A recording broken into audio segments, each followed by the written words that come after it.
নূর আলম সিদ্দিকী মজনু প্রধান অতিথি হিসেবে যিনি উপস্থিত আছেন, দর্শনা থানা বিএনপির সম্মানিত সভাপতি, বীর মুক্তিযোদ্ধা, বারবার নির্বাচিত চেয়ারম্যান খাজা আবুল হাসনাত আমাদের মাঝে প্রধান বক্তা হিসেবে উপস্থিত আছেন।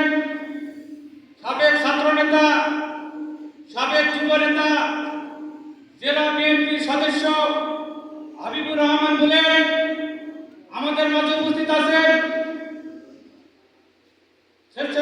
আমাদের মাঝে উপস্থিত আছেন শ্রমিক দলের সাধারণ সম্পাদক শফিকুল ইসলাম সাবু। আমাদের মাঝে উপস্থিত আছেন সাবেক ছাত্র নেতা, সাবেক যুব নেতা, দর্শনা পৌর সমন্বয়কারী নাহরুল ইসলাম মাস্টার। আমাদের মাঝে উপস্থিত আছেন থানা এবং পৌর বিভিন্ন